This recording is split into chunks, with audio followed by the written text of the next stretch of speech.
ఈ వారం ఓటీటీలో రిలీజ్ అయిన కంగువా సినిమా అయితే చూశాను మచ్చా.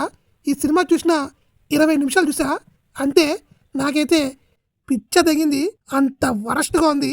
ఎంత వరస్ట్గా ఉందంటే స్టార్టింగ్ సీన్ కాంచి ఈ 20 నిమిషాలు ఇంకొద్దురా బాబు అని చెప్పేసి సినిమాని అయితే చూడడం మానేశాను.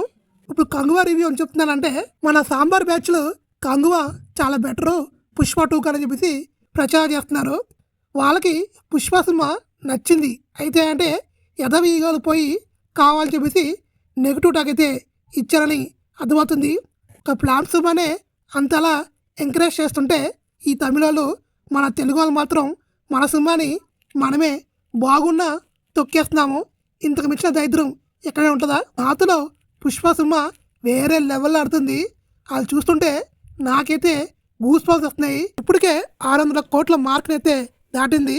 620 కోట్ల కలెక్షన్స్ అయితే సాధించింది 4వ రోజుకి. ఇంకా కలెక్షన్స్ అయితే పెరుగుతాయి. ఇంక ఈ సినిమాలో అల్లు అర్జున్ యాక్టింగ్ అయితే వేరే లెవెల్.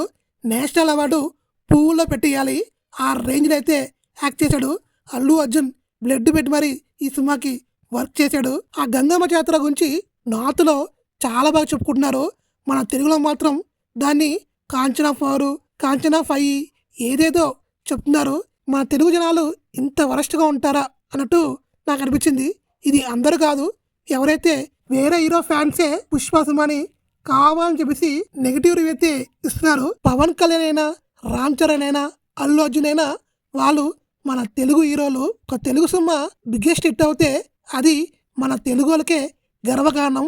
అలాంటిది తెలుగోడికి తెలుగోడే శత్రువు అనేది మరొకసారి ప్రూవ్ చేశారు. ఇంకా పుష్ప సినిమాను మాత్రం ఎవడు ఏమీ పీకలేరు. సినిమా డెఫినెట్గా 1000 కోట్ల మార్క్ అయితే కొట్టడం ఖాయం. 2000 కోట్లు అయితే కష్టమే, కానీ 1000 కోట్ల మార్కు దాటడం అయితే ఖాయం.